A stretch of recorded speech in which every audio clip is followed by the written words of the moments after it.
Bonjour! C'est ici dans ce cadre idyllique que nous proposons une toute nouvelle vidéo puisqu'on se trouve actuellement aux États-Unis, en Californie, près de Los Angeles et à Agoura Hills pour être exact, car c'est ici que se trouve le Paramount Ranch, le lieu qui a servi au tournage de la série Dr. Quinn Femme Médecin de 1992 à 1999. 20 ans après, on s'est dit que ce serait sympa de revenir sur les lieux du tournage pour voir comment ont évolué les décors. Beaucoup de bâtiments sont encore présents à l'heure actuelle, ils ont été un petit peu modifiés par rapport aux shows qui ont succédé Dr. Quinn. Il y a d'ailleurs un tournage en cours pour une chaîne de télévision américaine. C'est aussi l'occasion de se remémorer quelques souvenirs de notre série qui vient de fêter ses 25 ans. Let's go! C'est ici que la magie de Colorado Springs commence à prendre vie. Suivez-nous!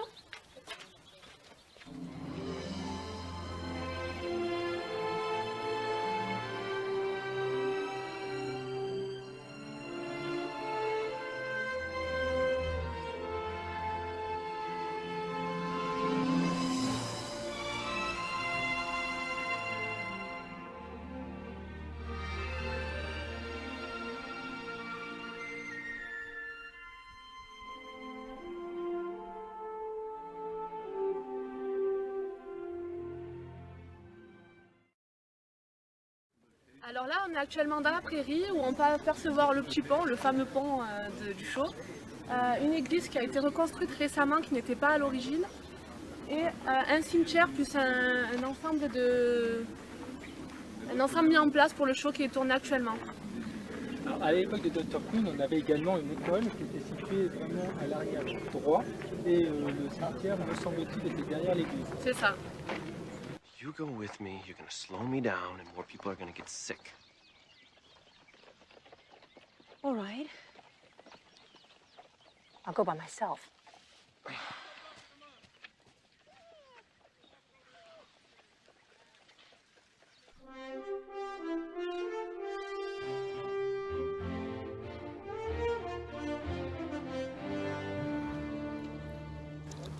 T'as une scène qui te vient en tête quand tu vois ce pont? Alors moi, quand je vois ce pont directement, je pense à l'épisode du monstre, où après avoir subi une opération de chirurgie reconstructrice, il est poursuivi par la population de Colorado Springs et il n'arrive pas à franchir ce pont, C'est vrai. alors qu'ils sont juste derrière. Et à toi, ça t'évoque quoi? Moi, je pense à l'épisode où Brian chute de l'arbre, qui perd la vue. L'opération? Ouais.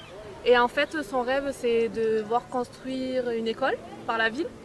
Et à la fin de l'épisode, on le voit arriver sur ce pont et admirer la nouvelle école qui a été construite. Dr. Mike? Can I talk to you? Yes.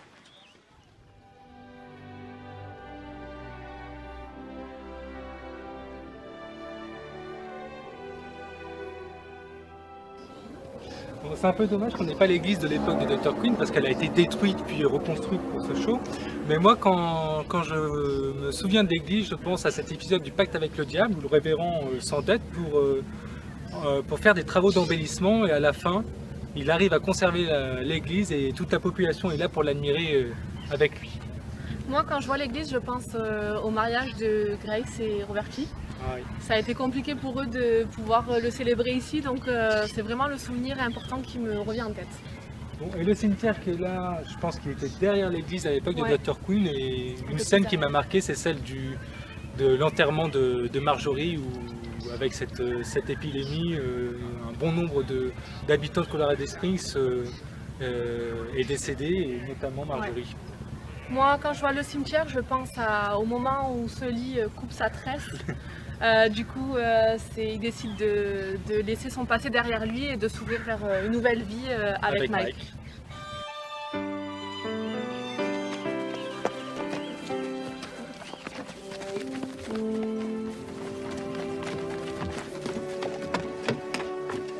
She's old and fat, yeah, with warts.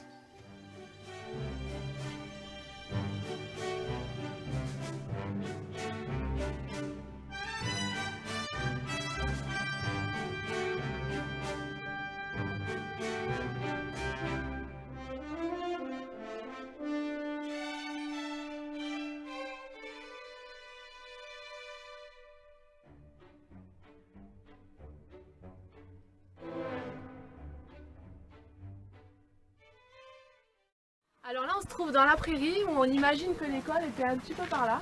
Et on l'imagine verte à l'époque de Dr. Queen parce que ce n'est plus arrosé depuis. Voilà, sécheresse. À quoi Et tu dans penses, ces toi? souvenirs, moi dans la prairie, j'ai beaucoup de souvenirs qui me viennent à l'esprit, malheureux, heureux et parfois même tragiques, comme cet épisode de l'enlèvement où l'armée décide de pendre les Cheyennes tant que le Dr. Mike n'était pas libéré. Ouais, c'est vrai. Et toi? Moi, je pense à plutôt un souvenir heureux, on va dire. C'était la veille du mariage de Mike et Sully. En fait, ils avaient un repas préparatif. Et Sully n'a pas pu y assister parce qu'il a été capturé par Custer à ce moment-là. Donc Mike qui s'inquiétait. Le lendemain, en fait, quand il se rendait à l'église, elle a aperçu Sully qui arrivait de la prairie là-bas. Et du coup, ils se sont retrouvés. Et voilà.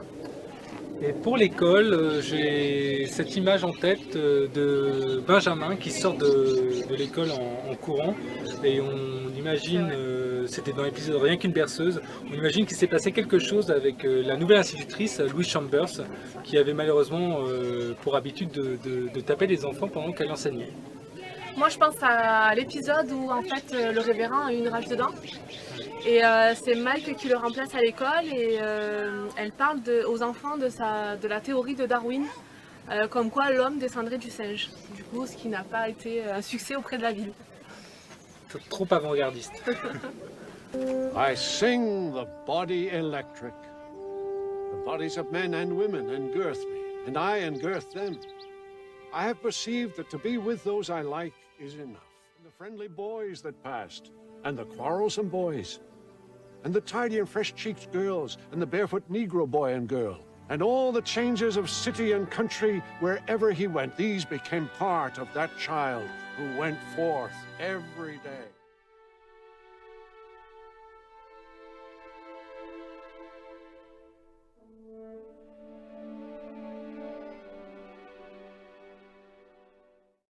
C'est à cet endroit que se tenait le restaurant de Grace. Alors il faut que vous imaginez bien sûr des tables, la cuisine de Grace. Bon, l'arbre Le pain de lui viande. est toujours là, il n'a pas changé. Et dans ce restaurant, moi c'est une scène du premier cercle, quand Grace se fait malheureusement agresser par des membres du Ku Klux Klan et qu'il la scalpe. Je trouve que Jonelle Allen dans cet épisode elle est stupéfiante. C'est comme Henry Sanders, c'est un épisode un des plus forts de la série. De la série, oui, clairement. Moi, je pense à une scène qui est un peu plus comique, on va dire. C'est dans l'épisode Joyeux anniversaire Dr. Mike, où en fait Colin et Grace aussi cherchent un prétendant pour Mike. Et il y a Hank qui se rajoute à la liste sans qu'elle elle le veuille. Et en fait, ils étaient assis à une table du restaurant et il prend la main de Mike dans sa main pour voir la taille, la différence de taille. Et enfin, c'était juste improbable.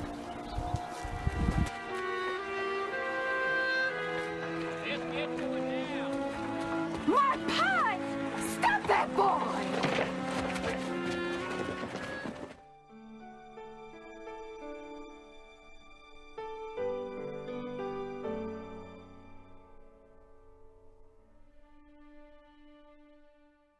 Derrière nous se trouve un bâtiment qui aura servi à la fois du bureau de télégraphe d'Horace au début de la série et ensuite de la Gazette de Dorothy. Au niveau de la Gazette, moi je me souviens de cet écriteau que Lorraine lui offre pour l'inauguration du journal. Moi, je pense au moment où en fait elle aménage dans les nouveaux locaux et que Robert Chill aide à bouger sa grosse machine qu'elle venait de recevoir. Et au niveau du télégraphe, moi je pense à à ce moment, un passage de la série où le Dr. Mike retire un bouchon de cire à Horace, il est juste énorme. Moi, je pense à ce moment où Myra a dû envoyer un télégramme à l'armée. Elle est dans le cadeau empoisonné. Voilà, c'est ça. Et en fait, Brian et Colin ont coupé le fil pour pas qu'il arrive à destination. Oh, here, let me help you with those. No, I'm fine, thank you.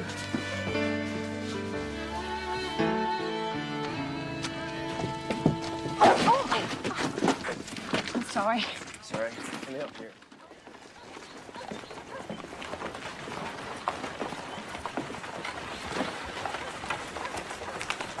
You might want to look at this. Same editorial.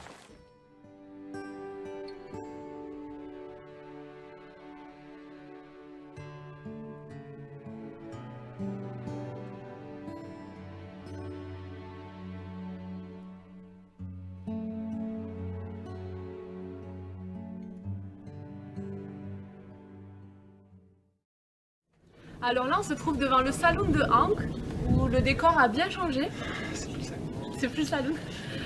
Moi, je pense à l'épisode de Tempérance et Modération, où en fait Marjorie arrive avec sa team.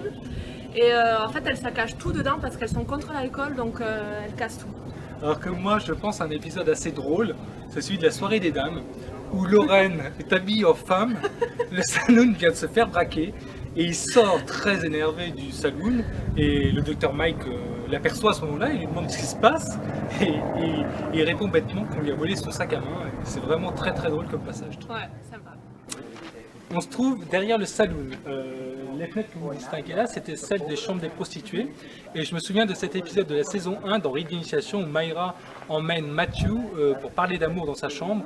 Et dans le couloir, il y a Lauren, Jake et Hank qui les embêtent. Et pour s'enfuir, Matthew va sortir par la fenêtre de Myra et va se faire choper par Ingrid et le Dr Mike qui sont furieux de le voir sortir de la fenêtre d'une chambre d'une prostituée. Moi, je me souviens de l'épisode de la campagne où en fait Mike se présente comme maire. Et à ce moment-là, il y a Myra qui se fait agresser dans une des chambres. Il y a Sully qui l'entend crier de la rue. Et en fait, il passe par cette fenêtre pour pouvoir la sortir du saloon.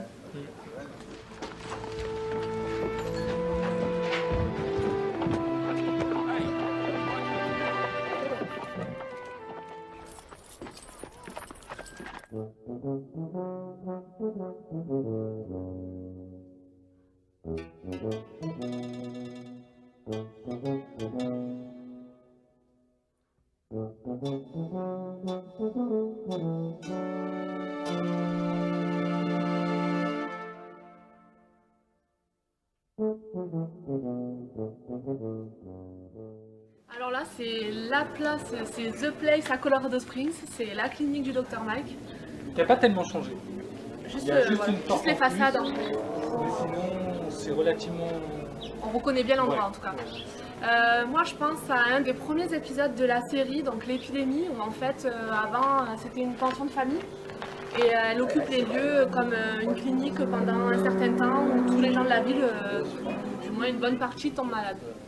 Ouais, et moi je me souviens d'un épisode de la saison 6, Cauchemar, où le Dr Ah ouais. Mike en début d'épisode se fait tirer dessus par un inconnu et on la voit là ensanglantée, récupérée par Hank qui est en panique. C'est vrai que c'est particulier comme épisode parce qu'on n'a pas l'habitude de voir Hank stressé puis Mike en détresse comme ça. Ouais, c'est ça.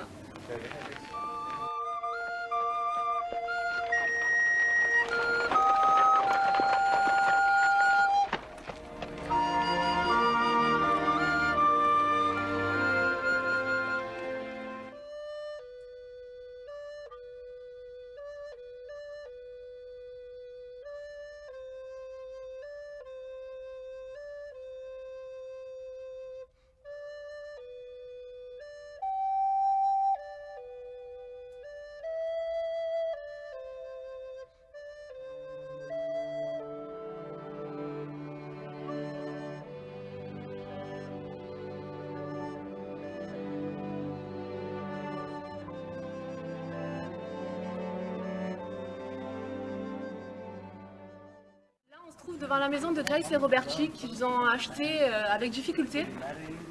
Oui, il faut enfin, je suppose que vous vous souvenez de cet épisode du premier cercle où Jack prend un pinceau de peinture et commence à peindre en blanc la poignée Ouais. et finalement il vide carrément le seau de peinture sur Roberti. Sur Roberti, ouais.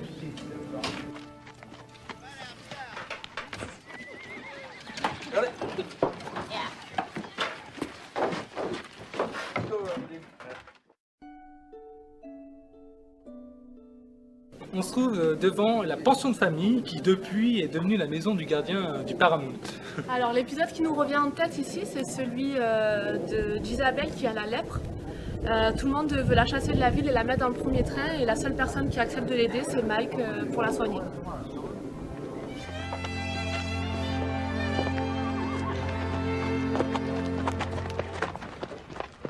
Là on est dans la rue principale Dans l'une des deux artères ouais, de la ville. de Colorado Springs.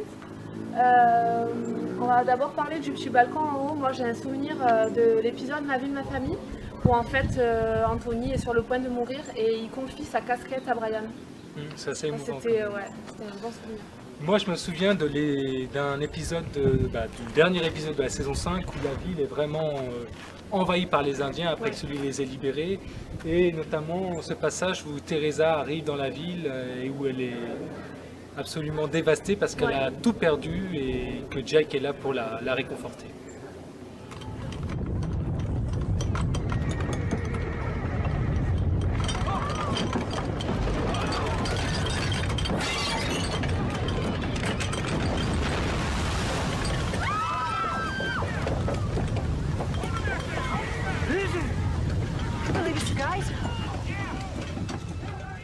Alors là, on se trouve devant la banque et le barbier. Donc moi, l'épisode qui me vient en tête chez le barbier, c'est l'épisode le pilote quand Mike se fait arracher la dent. Et toi? C'était impressionnant. Ouais. Moi, pour la banque, je me souviens du premier jour de Mayra, qui avait eu beaucoup de difficultés à obtenir l'accord d'Horace, entre guillemets, pour pouvoir travailler à la banque. Et finalement, lors de son premier jour de travail, il lui apporte un bouquet. J'ai trouvé ça très bien. Ouais. What about your haircut?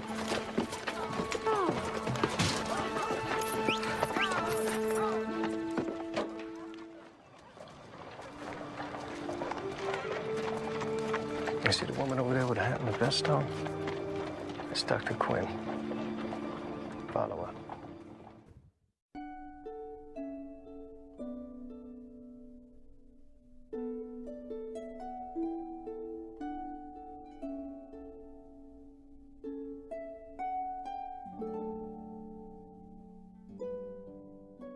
Juste derrière nous se trouve la prison de la ville, dont le poste de shérif a été occupé par plusieurs personnages de la série. On a eu Kid Cole interprété par Johnny Cash, on a eu Matthew, Daniel, et puis même Hank qui s'est improvisé shérif du coup. Oui, c'est imposé. Et il y a aussi un personnage moi qui m'a marqué et qui était de passage dans cette prison, c'est Bellstar.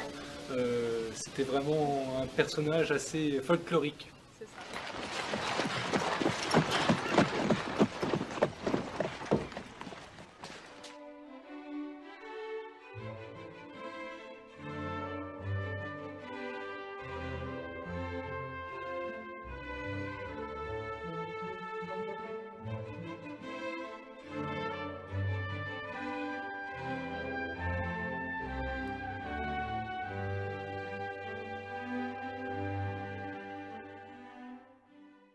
On est devant le magasin de Lorraine qui a été redécoré en saloon.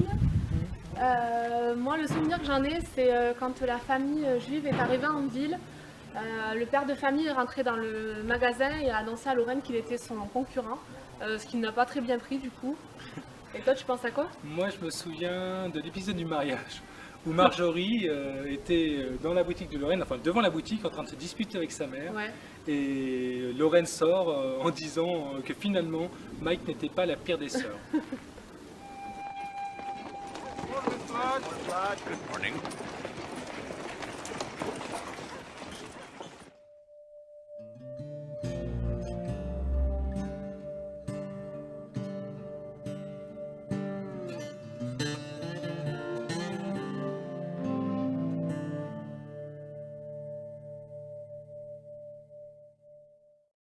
On se trouve dans la deuxième artère de la ville, celle qui part de la gare jusqu'au centre de la ville. Alors moi, je pense à un épisode, c'était Œil pour œil, où il y a un délinquant, on va dire, Johnny Reed, qui avait violé une jeune fille, Rosemary, et en fait, ils ont installé la pendaison ici pour l'exécuter en pleine ville.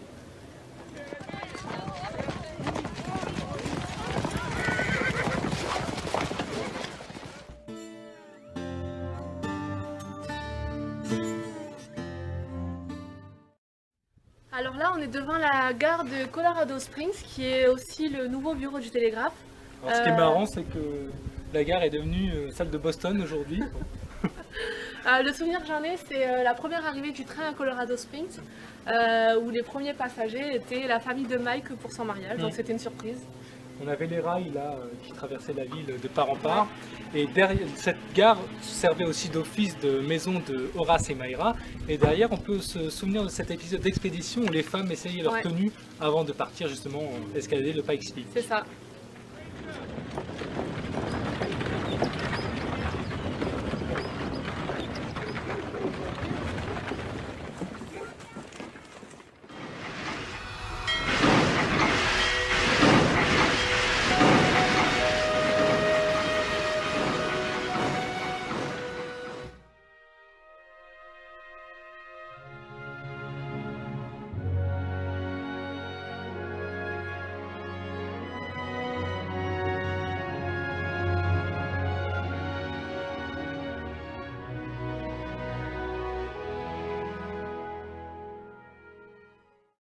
Derrière nous se trouve le lieu de travail de Roberti, qui était le maréchal ferrant de la ville.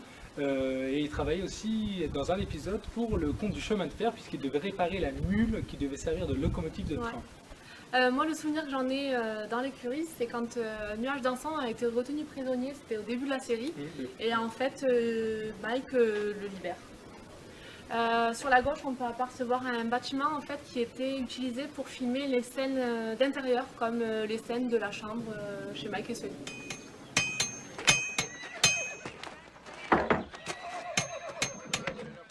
There you go, sweetheart. All nice and cozy. Let's go see what's in here.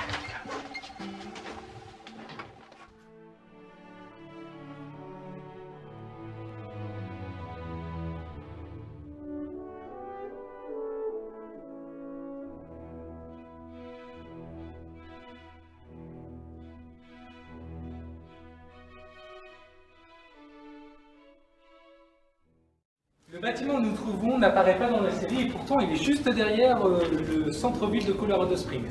On suppose que les acteurs venaient se reposer sous cet hangar ou venaient prendre leur repas et pourtant, nous, ce bâtiment, on le connaît bien. Ouais, il nous rappelle de bons souvenirs parce que c'est ici qu'il y a eu le début de la réunion des 25 ans de Dr. Prince, donc c'était il y a 2 ans. Ah oui, déjà. Il y a 2 ans, et on a aussi eu l'occasion, il y a 3 ans maintenant, en 2015, de rencontrer Jonelle Allen et Joe Lando pour la première fois ici avec un petit groupe de fans.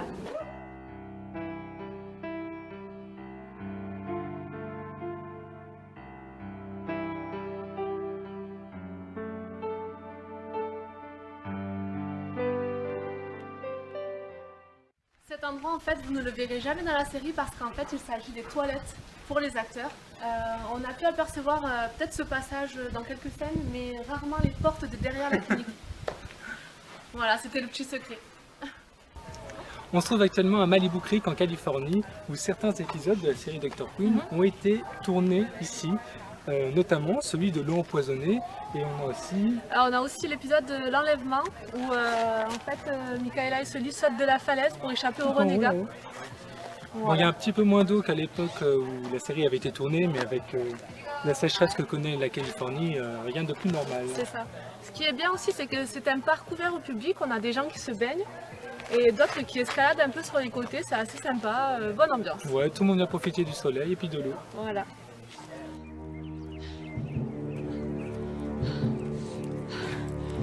Rested enough? Yes. Got No, we'll make it if you have to carry me. Strickland.